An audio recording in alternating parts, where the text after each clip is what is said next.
बिस्मिल्लाहिर्रहमानिर्रहीम। Student second year में अब हम चैप्टर नंबर 2 शुरू करेंगे।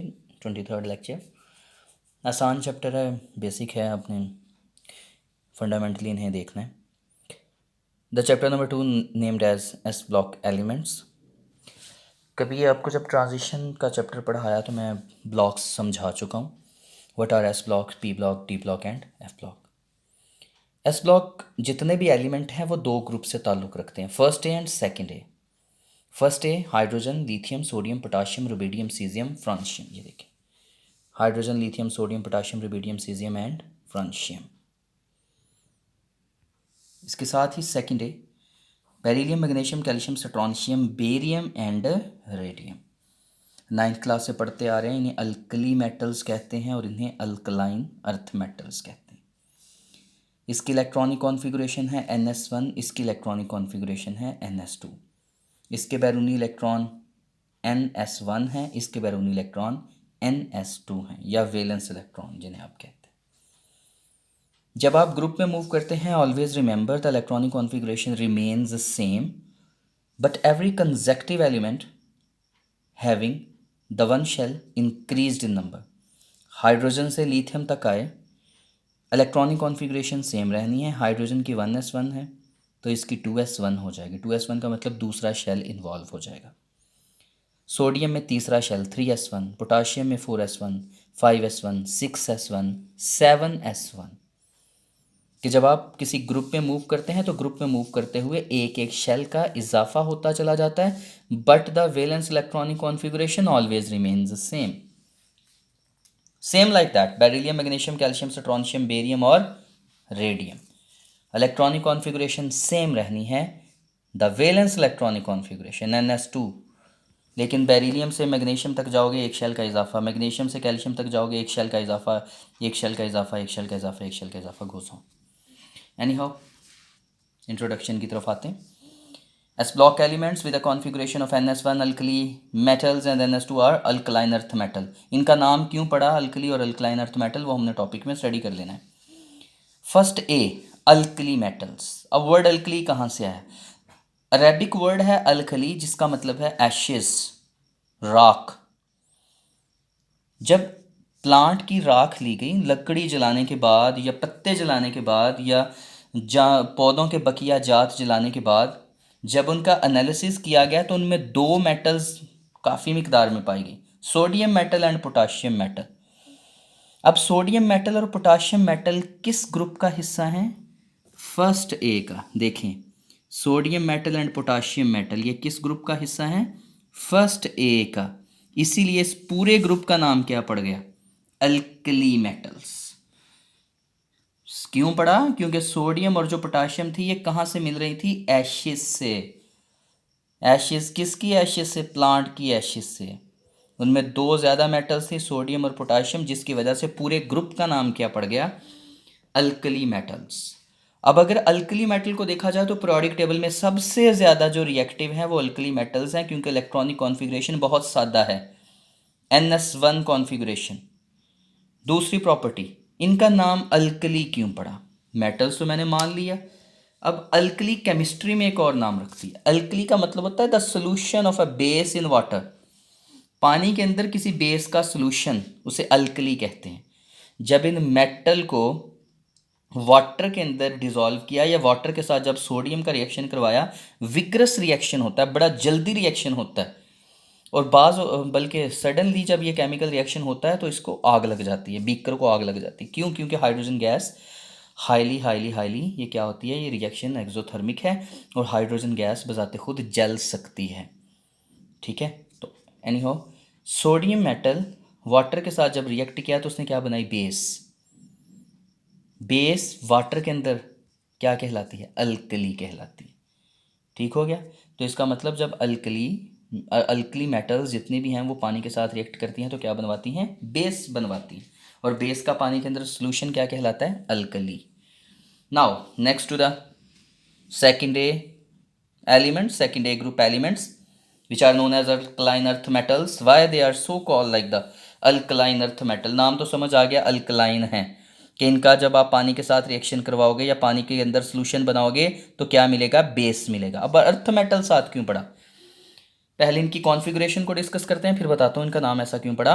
इलेक्ट्रॉनिक कॉन्फ़िगरेशन है NS2। इलेक्ट्रॉनिक कॉन्फ़िगरेशन भी मैंने सारी आगे लिखी है, जिनमें एलिमेंट्स कौन से हैं, beryllium, magnesium, calcium, strontium, barium, radium. जब आप पढ़ा करें तो किताब खोल के रखा करें, वहाँ से ग्रुप को देखा करें।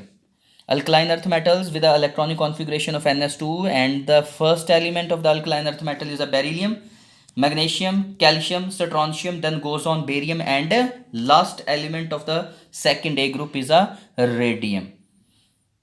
अच्छा जी, ये भी क्या बनाती हैं, अल्कलीज बनाती हैं। जब आप इनका वाटर के साथ रिएक्शन करवाते हैं तो क्या बनता है, बेस बनता है। अब नाम इनका साथ अर्थ क्यों लगाया, अर्थ की वजह है नाम लगाने के लिए, ये सबसे ज़्यादा जो ये मेटल्स हैं ये ज़मीन की क्रस्ट में पाई जाती हैं।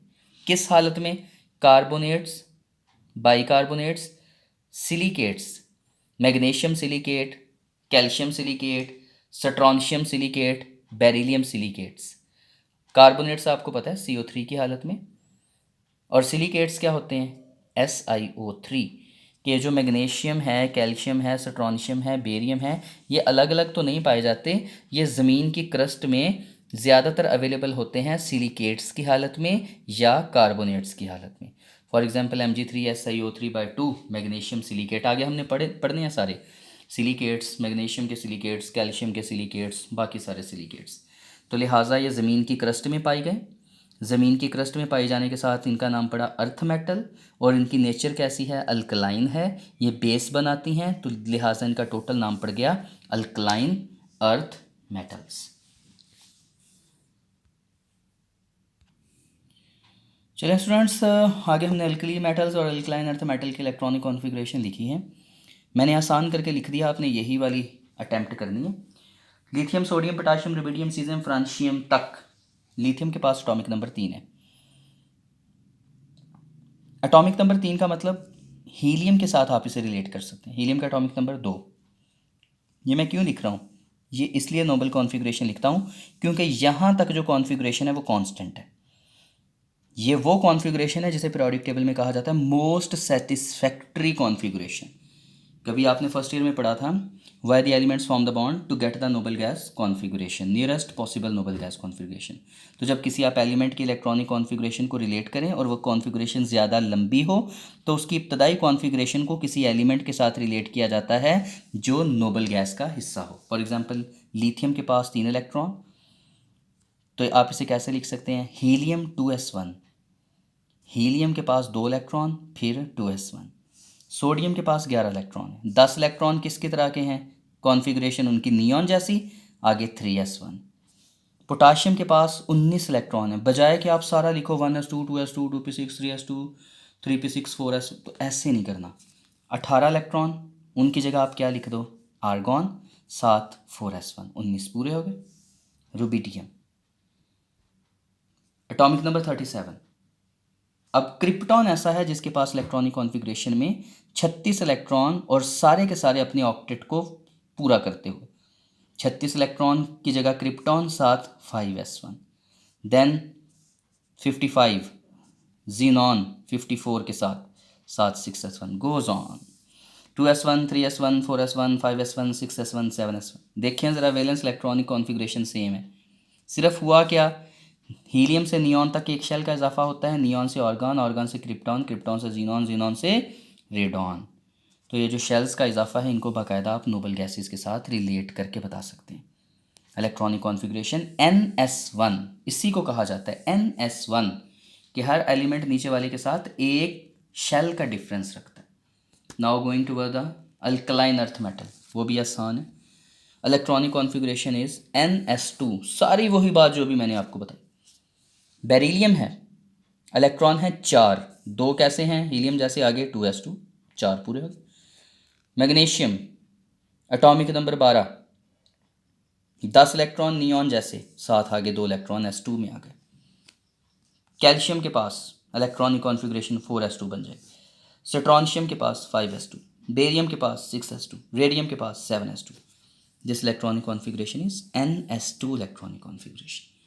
तो बहुत आसान है, helium, neon, argon, krypton, xenon, radon लिखें, साथ फिर 2s2, 3s2, 4s2, 5s2, 6s2, 7s2.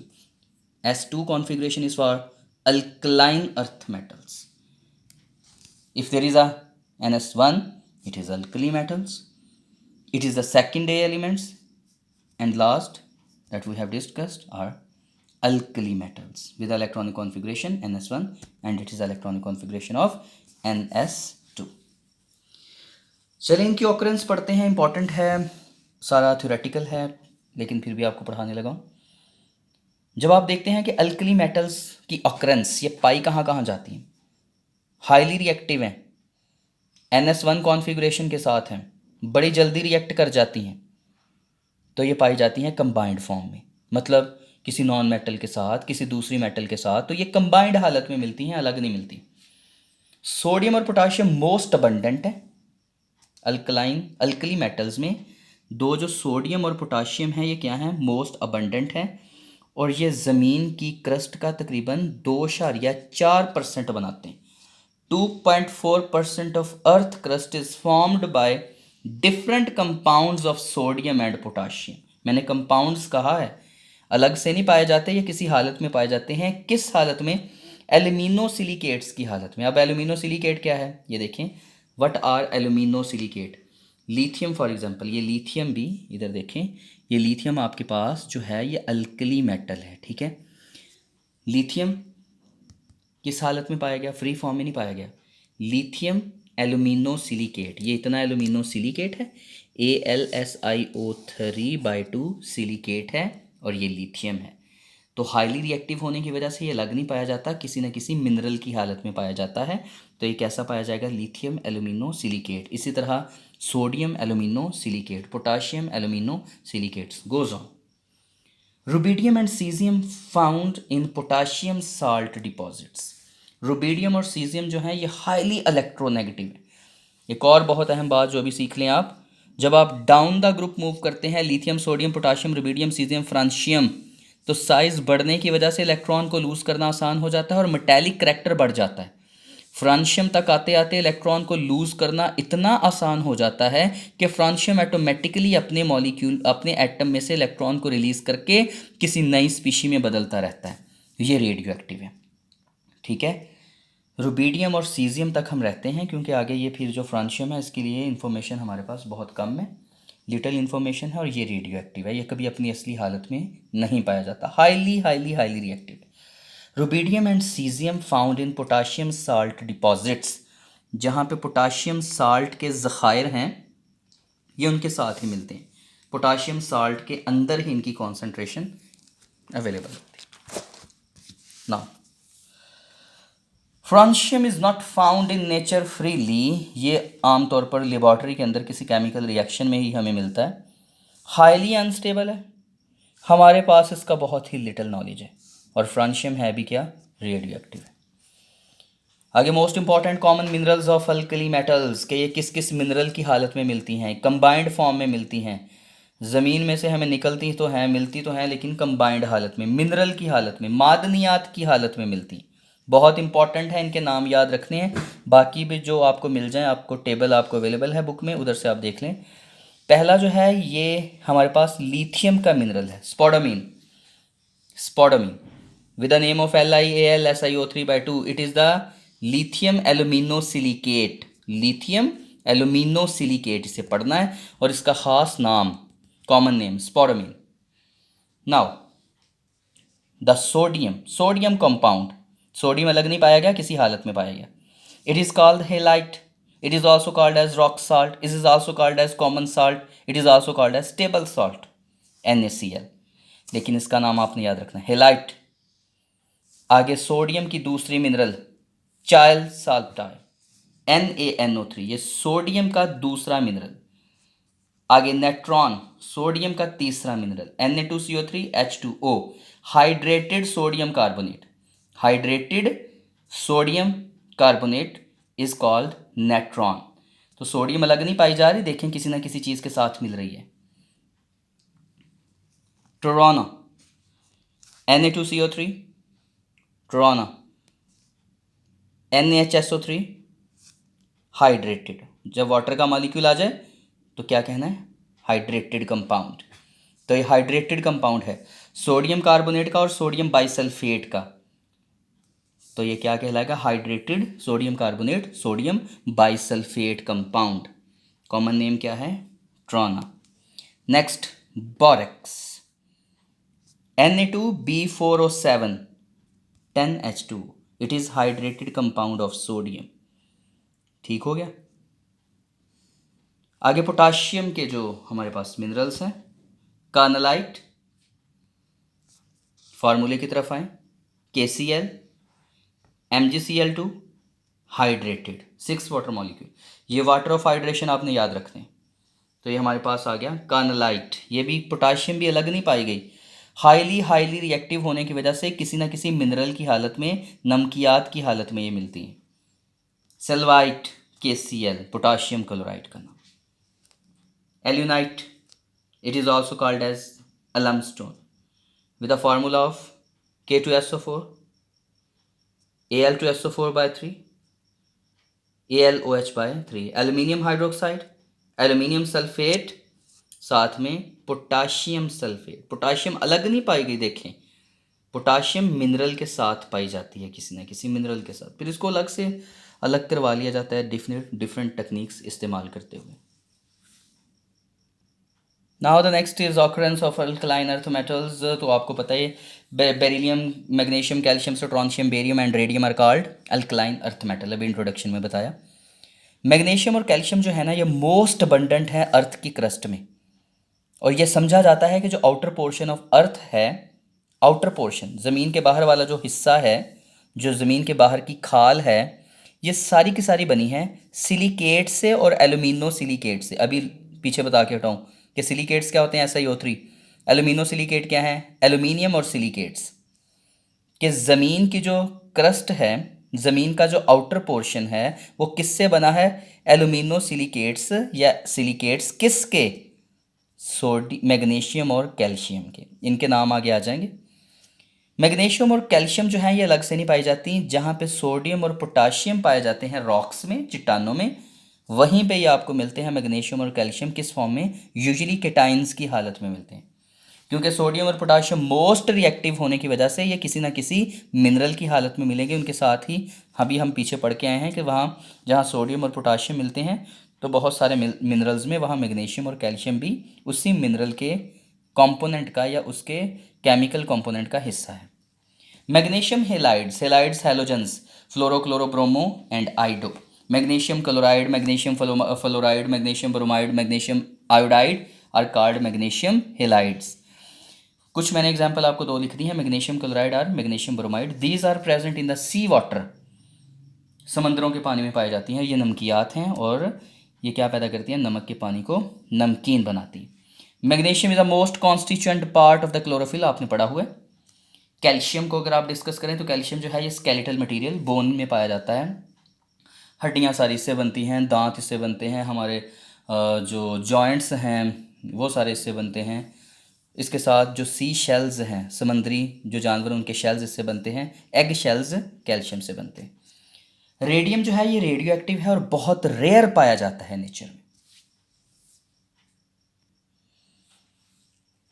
Alkaline earth metal को अगर आप मिनरल की हालत में देखें तो बेरिलियम के, मैग्नीशियम के, कैल्शियम के, स्ट्रोंशियम के और बेरियम के, ये कुछ कंपाउंड्स हैं, मिनरल्स हैं, जिनके नाम beryl, chrysoberyl, magnesite, dolomite, carnallite, soapstone, calcite, gypsum, fluorite, phosphorite, strontianite and barite. ये बुक पे सारे नाम अवेलेबल हैं। नाम के साथ साथ आपने इनके मिनरल्स के फार्मूले ये आपने ज़रूर करने हैं। मैंने भी लिख दिए हैं, आप इसका स्क्रीनशॉट ले लें और बुक के ऊपर भी अवेलेबल है, आप इन्हें स्टडी करें।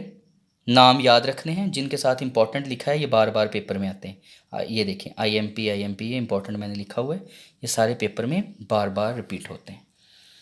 एनी हाउ, इसके अलावा भी जो दो चार आपकी बुक में हैं कॉमन नेम्स, उनके फार्मूले, ये एग्जामिनेशन में MCQs में ये पूछता है आपसे, मैग्नीसाइट क्या है, डोलोमाइट क्या है, उसका फार्मूला क्या है, सोपस्टोन क्या है। तो ये बेरिलियम के पहले दो हैं, मिनरल, ये मैग्नीशियम के हैं आगे वाले, फिर कैल्शियम के हैं, फिर स्ट्रॉन्शियम का एक ही है और बेरियम का भी बुक में एक ही अवेलेबल है। इंशाल्लाह नेक्स्ट लेक्चर में कुछ जो अल्कली और अल्कलाइन अर्थ मेटल की प्रॉपर्टीज़ हैं उनको वन बाय वन स्टडी करते हैं। अल्लाह हाफिज़।